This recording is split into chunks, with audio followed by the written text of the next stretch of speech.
परिवार का मुखिया रमाकांत था। रमाकांत अपनी पत्नी शांति और बेटे विमल के साथ रहा करता था। विमल की शादी किरण से होने वाली थी। ए जी, सुनते हो? नहीं, नहीं सुनता हूँ। बहरा हूँ। यही तो चाहती हो ना तुम? ओहो, आप भी ना। मैं कह रही हूँ कि मेरी बात सुनिए ना। आप तो बिना बात के बस लड़ने के लिए तैयार हो जाते हैं। क्या सुनो तुम्हारी बात? ऐसे कौन सी काम की बात करती हो तुम? बस यही काम थोड़ी है, और भी जरूरी काम है मेरे पास। अरे पापा सुन तो लो, मम्मी क्या कह रही है, क्या पता जरूरी काम हो। सुनाओ, क्या बात है? बोलो, मुंह दिया है तो अब बोलो भी। अरे, वो मैं ये कह रही थी कि अब शादी में ज़्यादा समय नहीं बचा है। बहुत सारी शॉपिंग करनी है। तो चलो ना, मार्केट साथ में शॉपिंग कर लेते हैं। आप भी तो देख लो क्या क्या सामान लेना है। आपकी पसंद भी तो ज़रूरी है ना।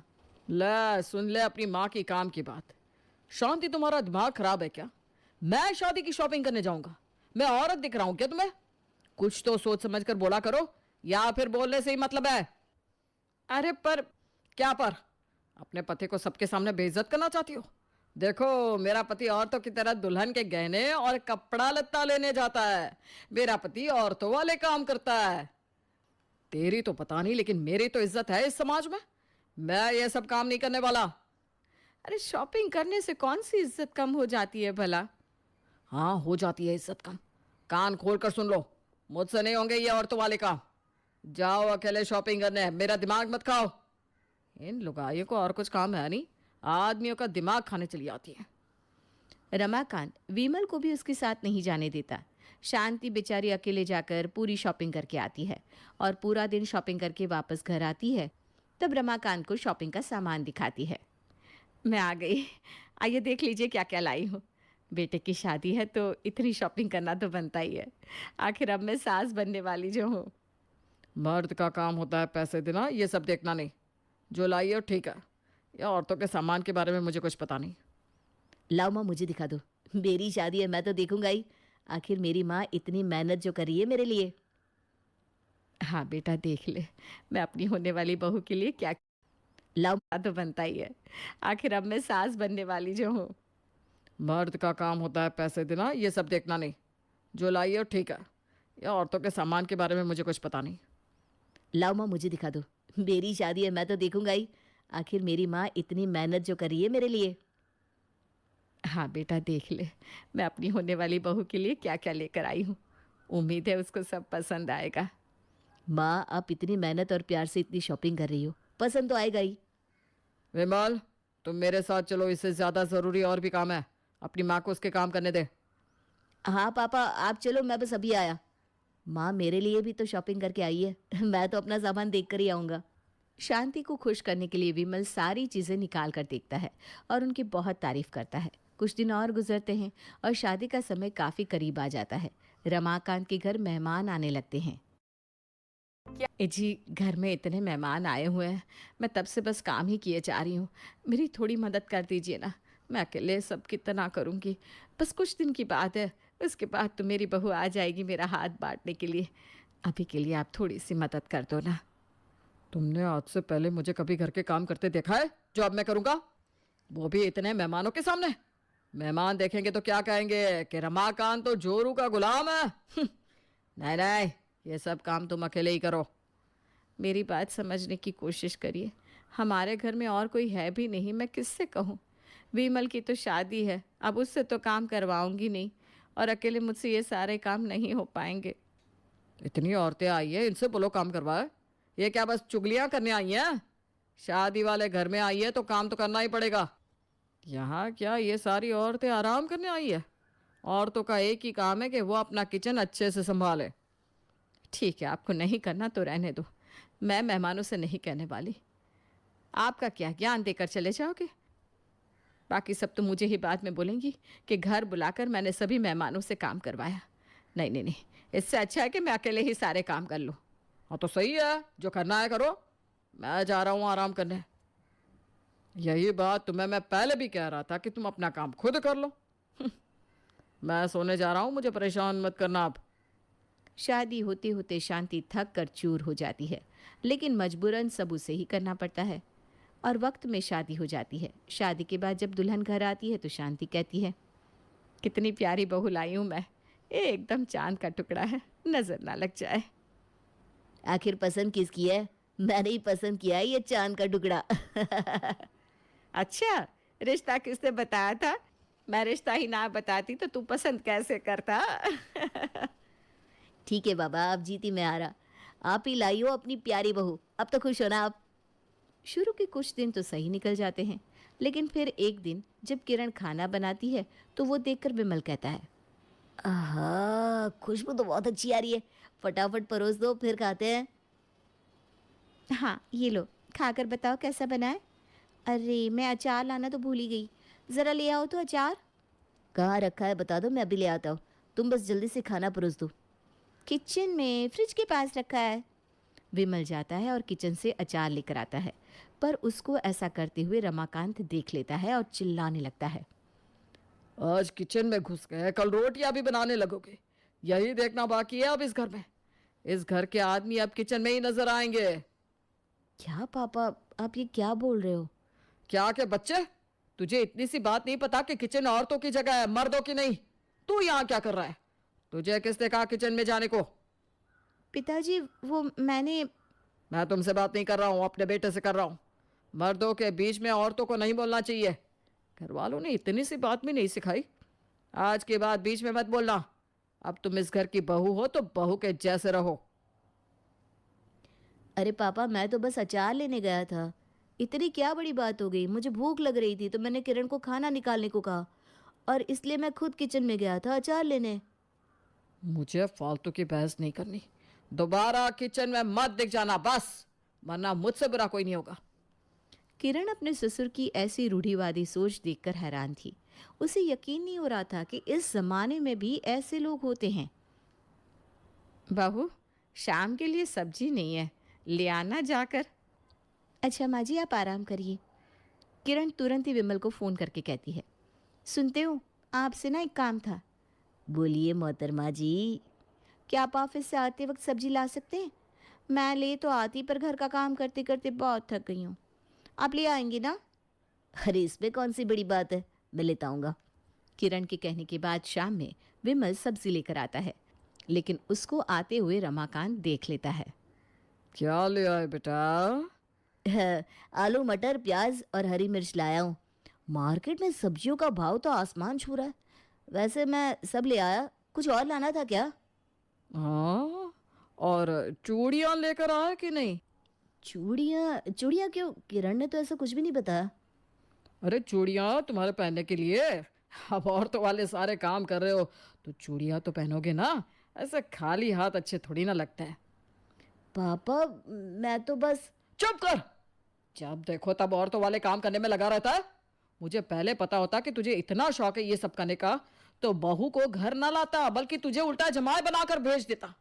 नाक कटा दिए मेरी। जाने दीजिए ना, हो गई इससे गलती, आगे से नहीं करेगा। बेचारा मदद करने की कोशिश तो कर रहा था। आप गुस्सा मत करिए, मैं बात करती हूँ उससे। यह इसी के लायक है। इसे अपनी साड़ी दे दो, ये वो पहन कर घर के काम करेगा। इसी के तो लायक है तुम्हारा सुपुत्र। विमल ऐसी बातें सुनकर रुआंसा हो जाता है, पर रमाकांत उसे ये सब सुनाकर अपने कमरे में चला जाता है। माँ, ये पापा को क्या हो जाता है? इतनी तो कोई बड़ी बात भी नहीं थी जो पापा ने इतना उल्टा सीधा सुना दिया।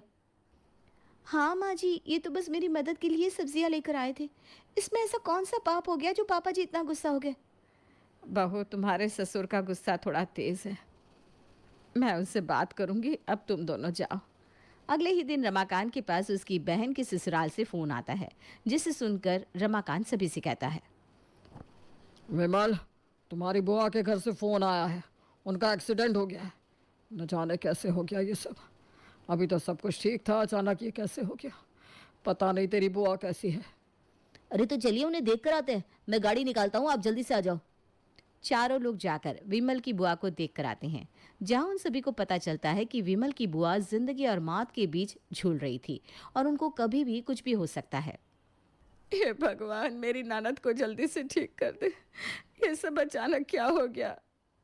मम्मी, बुआ ठीक तो हो जाएगी ना? आपको पता है वो मेरी फेवरेट बुआ है, उनको कुछ नहीं होना चाहिए। आप फिक्र ना करिए, सब ठीक हो जाएगा। कुछ नहीं होगा बुआ जी को। आप सभी बस अच्छा सोचो तो अच्छा ही होगा। हाँ, और रोले, दहाड़े मार कर रोले। टिश्यू लाकर दूं क्या? आंसू पोछेगा? मर्दों को रोना शोभा नहीं देता। रोना ये सब औरतों का काम है। मर्द हर मुश्किल में मजबूत पहाड़ की तरह खड़ा रहता है, ना कि तेरी तरह हर बात पे रोने लगता है। आपको बुरा नहीं लग रहा कि बुआ की ये हालत है? पापा, आपका दिल क्या पत्थर का हो गया है जो आपको बुआ की हालत दिखाई नहीं दे रही है? बुरा लग रहा है इसका मतलब ये थोड़ी ना है कि औरतों की तरह रोने बैठ जाऊंगा। मर्द इतने कमजोर नहीं होते। बात बात पर रोना औरतों का काम है। सॉरी कि मुझ में भावना है। भावनाएं सब में होती है, पर जो भावनाओं पर काबू करता है वही मर्द होता है। औरतों की तरह भैं भैं करके रोने वाला मर्द नहीं होता। ये बोलकर रमाकांत वहां से चला जाता है। शांति और किरण विमल को दिलासा देती हैं। आप फिक्र मत करिए, बुआ जी ठीक हो जाएंगी। चलिए ऐसा करते हैं, हम लोग थोड़ी देर अंताक्षरी खेलें। उससे ना आपका दिमाग थोड़ा डाइवर्ट हो जाएगा। नहीं, इस वक्त मेरा मन अच्छा नहीं है। बहू सही कह रही है बेटा, उस बारे में सोचता रहेगा तो और बुरा लगेगा। चल मैं भी खेलूंगी, हाँ? और तू देख लियो, तेरी बुआ जल्दी ही ठीक हो जाएगी। वो लोग अपना गम भुलाने के लिए अंताक्षरी खेलना शुरू कर देते हैं, पर तभी रमाकांत वहां वापस आ जाता है। अगर बुरा लग रहा था तो लॉन्ग ड्राइव पर चला जाता, वीडियो गेम खेल लेता या सो जाता, पर नहीं, जनानियों वाले खेल खेलने बैठ गया। हे भगवान, क्या करूं मैं इस लड़के का? अब आपको इस पे भी दिक्कत है पापा? आपको तो मेरे हर काम से दिक्कत है। ऐसा मैं क्या ही करने लगा हूं पापा जो आपको इतनी दिक्कत होने लगी है मुझसे? मर्द होकर औरतों वाले काम करेगा तो दिक्कत क्यों नहीं होगी? अरे जाने दीजिए ना, क्यों आप? देखिए अभी हम सब अस्पताल में हैं, यहाँ लड़ाई मत करो, अच्छा थोड़ी ना लगता है। तुम्हारी राय नहीं मांगी मैंने, चुप रहो तुम। और अगर कोई राय देनी है तो अपने बेटे को दो कि ये सारी हरकतें छोड़ दे। ये सब सुनकर किरण को बिल्कुल अच्छा नहीं लगता। अब पानी सर से ऊपर निकलता जा रहा है। ससुर जी का मेल ईगो कुछ ज्यादा ही बढ़ चुका है। अब मुझे ही कुछ करना पड़ेगा। किरण अपने ससुर जी को सही रास्ते पर लाने का एक प्लान सोचती है और शांति और विमल को भी इस बारे में बताती है। तुम्हें लगता है ये प्लान पापा पर काम करेगा? और अगर कुछ भी गलत हुआ तो पापा हम सभी को घर से बाहर कर देंगे। हमें कोशिश तो करनी पड़ेगी ना। पापा जी की सोच बदलना बहुत ज़रूरी है। तुमने सही कहा बहू, हमें कोशिश तो करनी ही पड़ेगी, क्योंकि ऐसे तो नहीं चल सकता।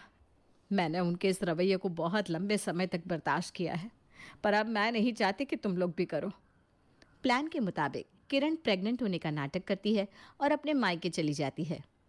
माँ जी, मुझे यहाँ आराम नहीं मिल पाएगा, इसलिए मैं अपने मायके जा रही हूँ। अब तो सीधे आपका पोता लेकर ही आऊँगी, तब तक आप ही घर संभालो।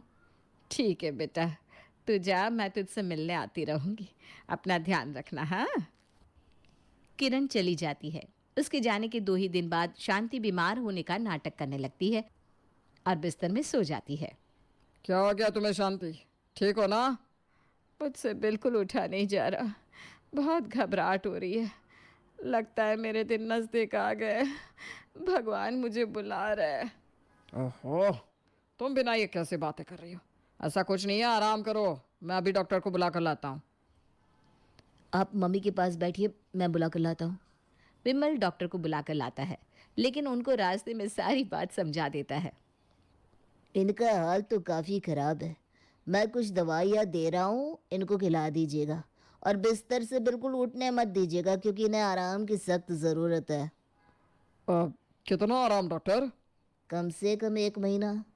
क्या कहा, 1 महीना? चौंकिए मत।